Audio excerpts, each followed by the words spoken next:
Jason Verstupa, and I'm going to be showing the two ways to do a water test at home, one with a professional kit and another way, a much simpler way, with these little tablets that you can get.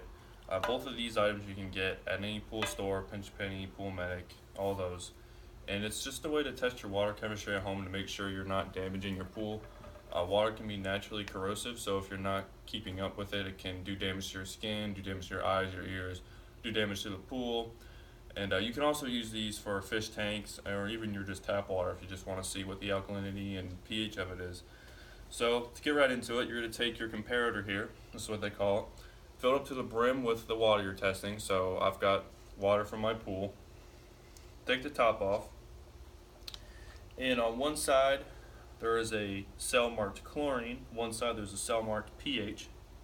You can see that one's pH, one's chlorine. And in these professional kits, you're going to be given these tablets that are marked pH, chlorine, etc. So you're going to take your tablet for pH, put it in the pH cell, let that get in there. Take your chlorine tablet out of the thing, put that in the chlorine cell, put the tap back on,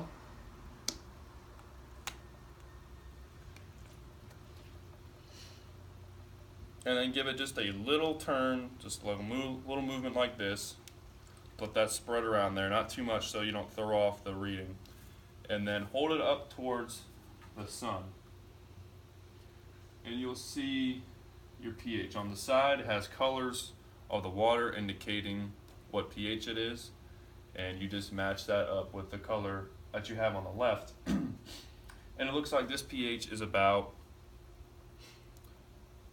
7.6, so that means it's a little basic. pH, if you know, goes from 0 to 14, 0 to 7 being acidic, 7 to 14 being basic, 7 being neutral. So this is about 7.2, so we're going to mark that down for later at the end so we can calculate all these tests and figure out what we need for our water. So moving on quickly, we have our alkalinity test. This is obviously just to test how alkaline the water is. And what you're going to do here is take your little tube that's marked with these indications, and it's marked in parts per million. Take a little bit of your pool water that's been put in this dispensing tube. Put just a few drops at the bottom. Take your alkalinity tablet, put it in. Let that shake around. Now this should, as you put water in there, turn a greenish color, and you want to stop the test as soon as it does. So about 400, we're getting there. Okay, so that's good. So as you can see, at about 200 parts per million, it's starting to turn green. So that's how you know to stop putting in water. Mark it down, 200 parts per million for the alkalinity. The next test we're going to do is calcium. Calcium can be important because if it's low or too high, it can actually corrode your pool. It's not too harmful on your skin or your eyes, but it will do damage to especially concrete pools. It'll start to corrode them if your calcium levels are off. It's kind of an overlooked test, but it's important too. So you're going to do the same exact thing, except this time the calcium is going to turn to a pink color. So same thing, a little bit of drops at the bottom. Take your tablet, throw it in there, and then start adding water. We can already see we're starting to get some pink.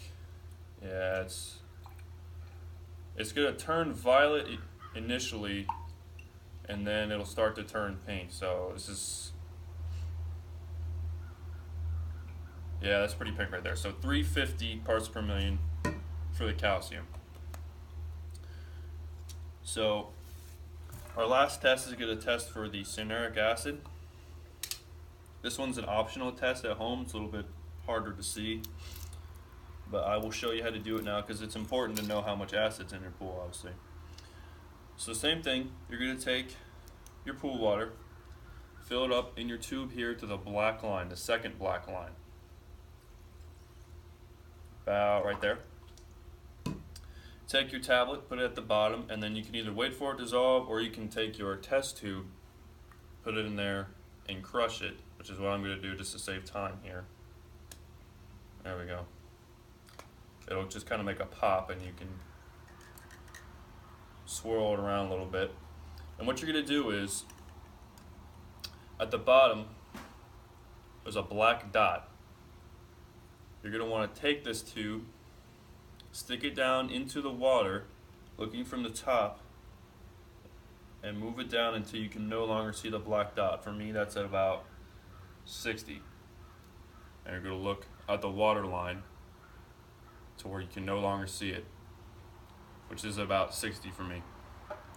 So what does this all mean? Well, to see what your pool needs, or to see what your pool is reading, if it's too basic, if it's too acidic, if it's too alkaline, etc., you're going to take your readings. So your pH of, what was it, 7.2, and on this kit it gives a readout of your findings and turns them into a number that you can then use to measure the quality of your pool. So here we can see that a 200 parts per million calcium is worth 1.9, and a 350 alkaline reads at about 2.1. So you take your pH of 7.2, your calcium at 1.9, and your alkalinity of 2.1, you add them all together and we got 11.2. We look at our scale here, we can see 11.2 is in the ideal balance. If we got a number like 9.6 to 10.6, it would be considered corrosive. If it was over that, it would be considered too basic. We need to reduce pH. So there you go. You can go to a pool store, you tell them that, you buy the necessary chemicals, either more chlorine, salt, whatever you need, and you can stop your pool from being harmful. Now, the easy way to do this, or I guess the less professional, less precise way, but still effective, is with these little tablets.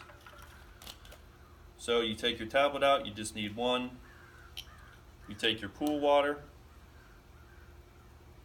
you dip it into the pool water, hold it for a couple seconds. It says 15, but you can usually do just about 5 to 10 seconds. Pull it out, and then it'll give you a reading where you then compare it to the chart. So pretty simple. And this is giving me about the same readings we just got. I said 350 for the hardness, and this is giving me 300. pH is giving about 7.2, maybe 7.4 on this. Alkalinity is giving me about 200. And the acid is giving me about 30 to 50, and ours was 60. So the two tests differ slightly, but grand scheme of things, it didn't make much difference. So both ways are equally effective. And that is how you test your water chemistry at home with a professional kit or the tablets.